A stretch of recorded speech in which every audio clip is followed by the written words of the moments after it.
6 de la mañana con 57 minutos. Está ya en nuestros estudios Francisco Bravo, consejero de Participación Ciudadana y Control Social. A él le damos la bienvenida. Buenos días, ¿cómo está usted? Buenos días, mucho gusto.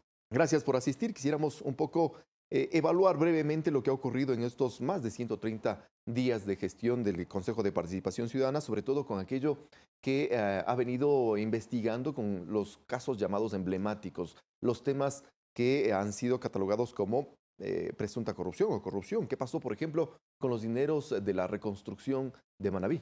A propósito de que usted es manabita, ¿no? Muchas gracias. Sí, realmente llama muchísimo la atención de qué ha pasado con los fondos de la reconstrucción.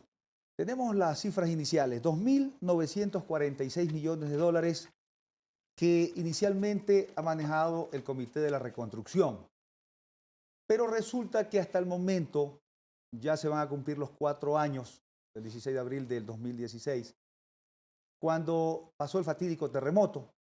Vemos que hay gente que todavía viven en carpas, vemos que hay afectados por el terremoto, como por ejemplo la gente que vive en los multifamiliares en Portoviejo, en Manta, que vivían en estos multifamiliares, que son personas de la tercera edad, hicieron sus créditos para comprar sus departamentos, fueron afectados, estas personas no pueden regresar a sus departamentos.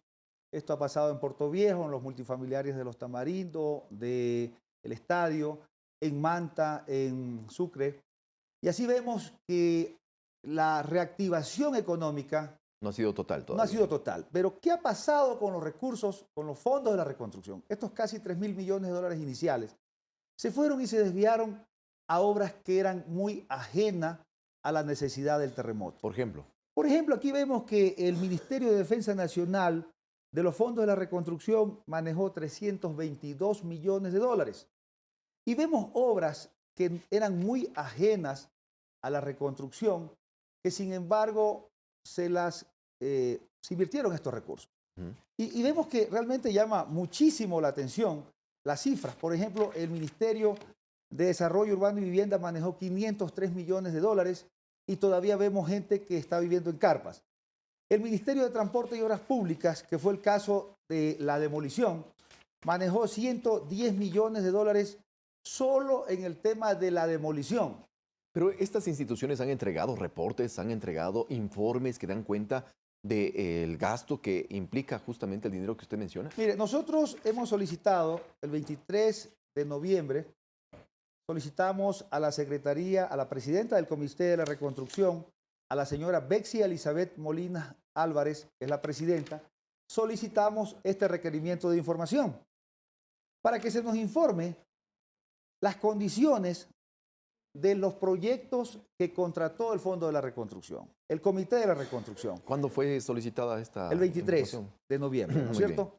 Entonces estamos pidiéndole a la señora Presidenta del Comité de la Reconstrucción que se nos informe en qué condiciones están los proyectos que contrató el Comité de la Reconstrucción. Por ejemplo, vemos el paso lateral de Manta, que se llama el proyecto Manta Coliza, de 21 millones de dólares, de 108 millones. Costó esta obra de 21 kilómetros. Resulta que ahí vemos que la ampliaron de 4 a 6 carriles, con 7 pasos a desniveles, que si usted va y recorre la vía, uno, por ejemplo, un paso a desnivel, sale, da a donde está un hotel. El otro da a una ciudadela. Entonces llama muchísimo la atención el desarrollo de ese proyecto y para qué servicio van a cumplir estos pasos a desniveles. ¿Para cuándo entonces estará, digamos, la presencia de la Presidenta del Comité de la Reconstrucción? Nosotros estamos en la próxima sesión, que es el próximo miércoles, vamos a solicitar, en vista de que la señora Presidenta del Comité no ha enviado la información, vamos a invitarla a que venga al Pleno del Consejo de Participación Ciudadana para que nos explique dónde se fueron estos recursos, el uso de estos recursos, copia de los contratos para conocer los rubros de cuánto se pagó por cada rubro de metro cuadrado de demolición. Por ejemplo, aquí vemos que tenemos 110 millones de dólares que se gastaron en demolición, pero pagaban la demolición por horas máquinas, lo cual es muy cuestionable porque siempre para la demolición se paga por obra cierta, es decir, por tanto usted demuele este edificio y es una obra cierta, no por horas máquinas. Y esas, Y esas responsabilidades, perdóneme que le interrumpe, y esas responsabilidades ya tienen nombre y apellido, es decir, ¿están en manos del gobierno anterior? ¿Están también en manos del gobierno actual? Mire, ahí hay parte del gobierno anterior y parte de este gobierno. Entonces, eso es lo que queremos nosotros conocer de primera mano, yendo a la fuente. Por eso hemos solicitado la información a la presidenta del comité para conocer, para realmente determinar qué pasó, dónde está el mito de los fondos de la reconstrucción. Por ejemplo, hay temas cuestionables. Mire, un puente de 68 metros de luz que está ubicado en el cantón Canoa, en el cantón Jama, que une los cantones Jama y San Vicente. Un puente de 68 metros de luz le cuesta al país 8.800.000 dólares. Es un puente carísimo, pero queremos conocer cuánto pagaron por el metro cúbico de hormigón, es decir, los precios unitarios y los rubros de cada uno del estudio del proyecto para conocer a ciencia cierta qué mismo ha pasado. Entonces, por ejemplo, una vía, La Pila Montecristi, que fue construida en el año 2012, resulta ser que en el año 2017 otra vez le ponen un reasfaltado cuando debieron los organismos de control haber ejecutado las garantías de fiel cumplimiento, las garantías de calidad de esa obra, porque imagínese usted, del 2012 al 2016 una vía que ya no sirva, entonces una vía que la construyeron en malas condiciones y resulta que a esa vía le pusieron 50.895.000 para tapar la malhechura que habían hecho en ese proyecto. Entonces, cosas así que son muy cuestionables es lo que nosotros estamos investigando. ¿Por qué? Porque estos recursos, los 2.946 millones de dólares que los vemos aquí, que son fruto de la ley de solidaridad y corresponsabilidad ciudadana, la pagamos todos los ciudadanos ecuatorianos, usted, yo, el señor camarógrafo, el señor de a pie, todos los ecuatorianos pagamos porque para esta ley se nos subió el IVA 2 puntos y resulta ser que estos fondos debieron de servir para reactivar, para levantar al caído. Mire usted, aquí hay una cifra de 33 millones de dólares que le entregó el Fondo de la Reconstrucción a Ban Ecuador y resulta que Ban Ecuador terminó prestando estos recursos que fueron del Fondo de la Reconstrucción al mismo interés del 8.50 que le entregan a toda la gente. Entonces, ¿cuál fue el beneficio que tuvo el pueblo afectado, el pueblo de Manabí, el pueblo de Esmeraldas, con los fondos que fue fondo del pueblo ecuatoriano? Porque aquí el Estado no puso un centavo en estos recursos. De acuerdo. Entonces, si es que no se puede todavía establecer responsabilidades, ¿se han planteado un plazo como para ya definir y derivar a las entidades que correspondan? Por ejemplo, a la Fiscalía, a la misma Contraloría. Mire, nosotros de todo esto, podemos ver aquí donde hay 400 obras que fueron aprobadas por el Comité de la Reconstrucción, de todo esto que está aquí, solo 2 rubros, es decir, 2 proyectos han sido analizados por la Contraloría, que es la vía de 21 kilómetros, que es la Manta-Coliza en Manta, y el otro que es el Parque Las Vegas de Portoviejo. Es decir, 2 proyectos de estos 400 que vemos aquí ya han tenido las acciones de control por parte de la Contraloría.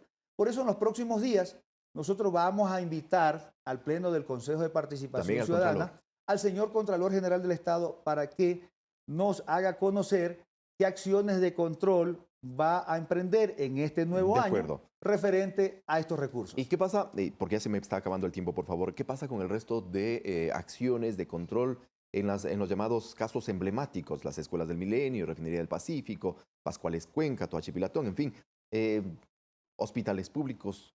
Nosotros hemos emprendido una dura lucha en impulsar todas las acciones, sobre todo las denuncias que ya han sido presentadas en la Fiscalía General del Estado. Estamos impulsándolo a través de impulsos fiscales. Nosotros como parte procesal, seguimos en este tema. Estamos en el tema de las Escuelas del Milenio. Estamos en el tema de la Refinería del Pacífico, que ya hubo una denuncia que la presentó el transitorio. Seguimos impulsando.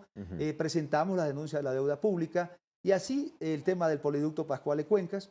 Y seguimos en el tema de la investigación, porque esta es una situación que llama muchísimo la atención al pueblo ecuatoriano de ver dónde se fueron los recursos.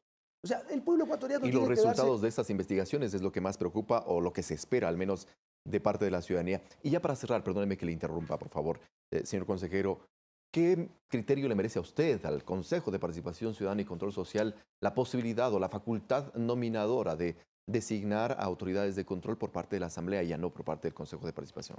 Bueno, yo siempre digo que no se puede curar al paciente con cianuro. Ujú. Es decir, todos conocemos, los ecuatorianos que tenemos esa memoria colectiva, sabemos qué pasó en el pasado, cómo se daban las componendas, los cenicerazos, las patadas, los puñetes para elegir autoridades, las componendas. No podemos regresar a ese pasado negro y oscuro que nos afectó muchísimo a los ecuatorianos y veíamos cómo se daban las designaciones y luego los representantes de los organismos de control iban con manos atadas porque tenían que complacer a quienes votaron por ellos y se ponían al servicio de los dueños de los partidos Ese es un políticos. criterio de carácter político. ¿Qué pasa con el criterio de carácter jurídico, constitucional? Bueno, se habla de crear una cámara, una bicameralidad, se habla de crear comisiones para las elecciones de los nuevos representantes de los organismos de control. Mire, el Estado ecuatoriano no soporta más que se le meta la mano al bolsillo creando este tipo de burocracia que de una u otra forma lo que aporta es a una obesidad estatal y no a una versatilidad y a una agilidad que quiere el pueblo ecuatoriano. Yo creo que la elección de los representantes de los organismos de control tiene que hacérselo de forma transparente. Y lamentablemente, algunos dueños de partidos políticos, de movimientos, les afecta esta situación. Hay algunos asambleístas que piensan que van a ser reelectos, que no tienen ningún tipo de posibilidad de reelección y están hablando de que sea la Asamblea quien lleva adelante el proceso de elección de los representantes de las autoridades de control. Si hablamos de despolitizar la justicia, imagínese usted un consejo de la judicatura nombrado por la Asamblea. ¿A quién tiene que responder la justicia? A la politización, pues. O al poder político. O al poder político. ¿Qué es lo que se busca eliminar para que existan independencia de funciones de los representantes de los organismos de control? Queremos agradecer muchísimo Gracias a Francisco Bravo, consejero de Participación Ciudadana y Control Social, que ha visitado nuestros estudios para dar cuenta de lo que ocurre al interior de dicho organismo alrededor de los casos emblemáticos de corrupción y, por supuesto, también su criterio sobre la posibilidad o la facultad de nominar autoridades de control a partir o a través de la Asamblea Nacional y no del organismo que actualmente está encargado a través de la Constitución. Nos vamos a una pausa y regresamos enseguida.